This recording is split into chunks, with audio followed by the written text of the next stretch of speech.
حزب اللہ نے, آپ کو یاد ہوگا حسن نصر اللہ صاحب کو شہید کیا انہی صہیونی فورسز نے, انہوں نے نعیم قاسم صاحب کو نیا سربراہ مقرر کیا ہے.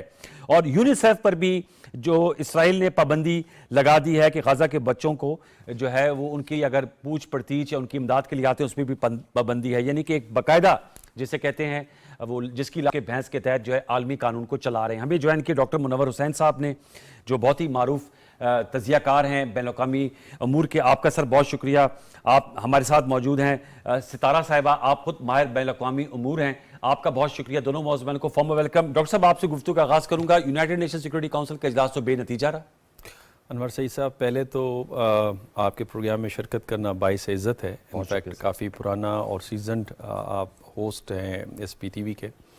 دیکھیں, جہاں تک غزہ کا معاملہ ہے اور نیتن یاہو کا معاملہ ہے, تو وہ آپ نے خود ہی بیان کر دیا مائٹ از رائٹ. جی, لیکن ایکچولی ریئلزم کی کیجولیٹی ہے اور سیریس کیجولیٹی ہے مڈل ایسٹرن وار کے اندر. دیکھیں, آپ بیلنس آف پاور اور ڈیٹرنس کی بات کرتے ہیں کہ وہ اگلی پارٹی کو روکے گا کہ آپ پہ حملہ نہ کریں, لیکن آپ کی غلط پالیسیز نے اس حد تک ان کو انسٹیگیٹ کیا کہ ایک جگہ حماس بن گئی, دوسری جگہ حزب اللہ بن گئی, اور انہوں نے پھر آپ پہ اٹیک کیا. اور انہوں نے اٹیک نہیں کیا, ہزاروں میل دور بیٹھے حوثیوں نے اٹیک کیا. اور پھر جب ایران کی لیڈرشپ کو آپ نے ٹارگیٹ کیا تو اس کے نتیجے میں, یا ان کے مہمانوں کو ٹارگیٹ کیا, اس کے نتیجے میں انہوں نے آپ کے اوپر سپرسونک میزائل برسائے. جو آپ کا آئرن ڈوم سسٹم ہو, آپ کا ایرو 1, 2, 3 ہو, ڈیوڈ سلنگ ہو, یا آپ تھارڈ سسٹم ہو, وہ روکنے میں ناکام رہا. اور جب آپ نے ریٹیلیشن کی کافی عرصے کے بعد, تو پہلے تو آپ میں یہ ہمت نہیں پڑی کہ آپ نیوکلیر انسٹالیشن اور تیل کی تنصیبات پہ حملہ کریں. پھر آپ پہ یہ ہمت نہیں پڑی کہ آپ ایرانی ایئر اسپیس میں داخل ہو کے دکھائیں اپنے 100 جیٹ فائٹرز کے ساتھ. اور تیسرا یہ کہ جب آپ حملہ کرتے ہیں اس میں 90% جو ہے آپ کے راکٹس انٹرسیپٹ ہو جاتے ہیں. ایرانین انڈیجینیس جو ان کی ایئر ڈیفنس سسٹم ہے, ابھی تو انہوں نے جو رشیا سے لیا ہوگا وہ تو استعمال ہی نہیں ہوا. تو کہنے کا مقصد یہ کہ, اور پھر اقوام متحدہ کیوں کر گلوبل ساؤتھ کے مسئلے کو حل کرے گی یا اس کو نتیجے پہ پہنچائے گی جب ریسورسز نارتھ سے آ رہے ہیں اور پیس کیپنگ فورسز نارتھ سے ہے. اور پھر آپ اگر یورپین کو سنیں نا, ڈپلومیٹس کو اپنی نجی محفلوں میں, ایک ہی رٹ انہوں نے لگائی ہوئی, اسرائیل کو اپنے دفاع کا حق ہے. بھائی وہ حق ہے, سیولین کو مارنے کا حق کس نے دیا ہے؟ کیا آپ کو حماس اور حزب اللہ کے لوگ ہاتھ نہیں آ رہے تو آپ اس کا مطلب ہے سیولینز کو ماریں؟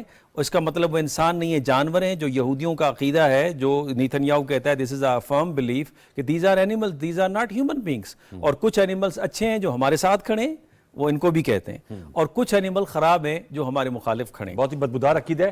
میں آپ کو ستارہ نور صاحب آپ کے پاس آؤں گا, کیا کہیں گی میم آپ اس حوالے سے, کیونکہ خواتین اور بچے جو ہیں مطلب وارز میں جو ہیں ان کو کبھی نشانہ نہیں بنایا جاتا, لیکن یہ ایک عجیب قسم کی وار ہے بٹوین جو میسیولی آرمڈ اسرائیل اور ان آرمڈ جو غزہ کے شہری ہیں, ان پہ حملے جاری ہیں. اور آج بھی 93 جو غزہ کے شہری ہیں وہ شہید ہو گئے ہیں. اب تو یہ تمام ویژولز دیکھ کے یقین کریں کہ ایسا لگتا ہے کہ یہ ایک ریپیٹیٹیو قسم کے وہی ویژولز ہیں, بچے ہیں اور وہ فوت ہو گئے ہیں, ان کے والدین جو ہیں وہ اس پہ دلگیر ہیں.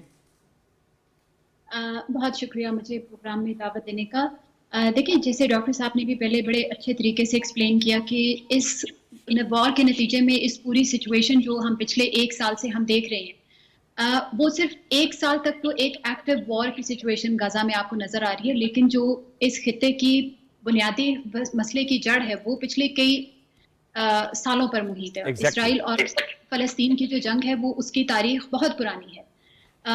اس تاریخ میں جائے بغیر اگر ہم اس موجودہ صورتحال پر بھی غور کریں تو آپ دیکھیں اس کو, آپ کے اس جنگ کے اندر آپ کو کئی پہلو نظر آتے ہیں. پہلا پہلو, اور جو کہ سب سے میرے خیال سے ایک بدترین صورتحال ہے, وہ انسانی نسل کشی, فلسطینی نسل کشی کی جو صورتحال ہے, جس پہ اسرائیل جو ہے وہ کسی بھی قسم کی وہاں پہ کوئی بہت زیادہ ایک سٹرن قسم کی وارننگ آ بھی نہیں رہی ہے, لیکن جو اقوام متحدہ کی طرف سے بھی, ایون اگر جو ان کے اوپر سینکشنز کی تھریٹ تو کبھی کسی نے دی نہیں, لیکن جو ہدایات اقوام متحدہ کی طرف سے آ رہی ہیں وہ اس کے اوپر ذرا سا بھی, کوئی ذرا برابر اسرائیل کی پالیسی کے اوپر اس کا فرق نہیں پڑا, بلکہ اس کا نتیجہ الٹا یہ نکلا ہے کہ کل ہی اسرائیلی پارلیمنٹ نے جو UN ایجنسی ہے فار پیلسٹینین ریفیوجیز, اس کے اوپر بین لگا دیا, اور اس پہ بین لگانے کا جو اس کی امپلیکیشنز ہے وہ بہت خطرناک ہیں.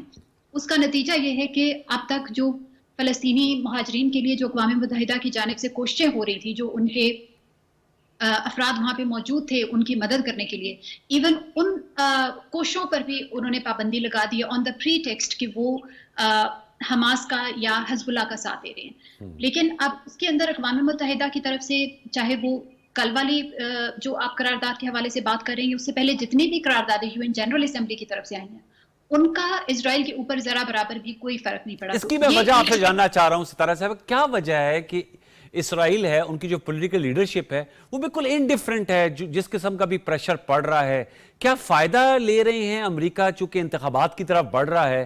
5 نومبر کو صدارتی انتخابات ہو رہے ہیں اور آپ کے علم میں ہے کہ وہاں پر میڈیا جو ہے وہ جوئش کے بالکل ہاتھ میں ہے اور وہ ان کی بڑی سٹرانگ لابی ہے، اس وجہ سے اس سچویشن کا فائدہ اٹھاتے ہوئے یہ کام جاری رکھا ہوا ہے نیتنیاہو صاحب نے ایتھنک کلینزنگ کا؟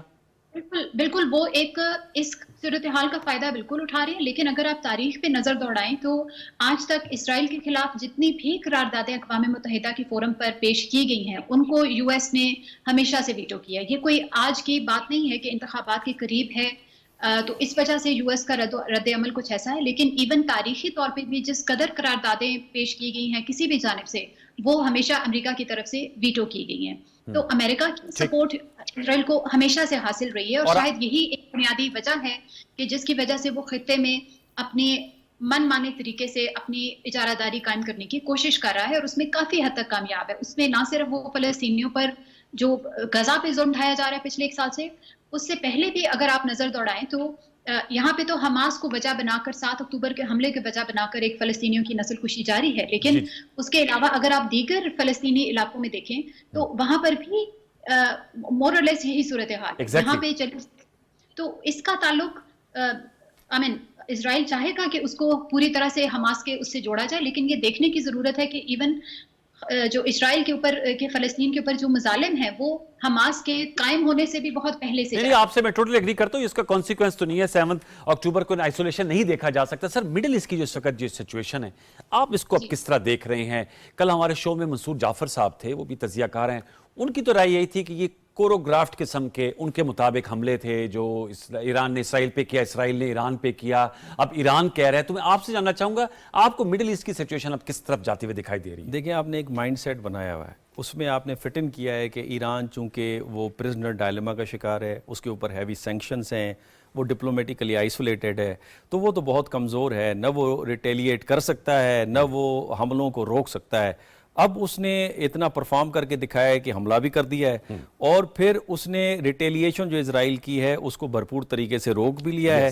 اب وہ فٹ ان نہیں ہو رہا اس کے اندر، تو اب یہ کہ جی یہ سارا جو ہے وہ نورا کشتی ہے.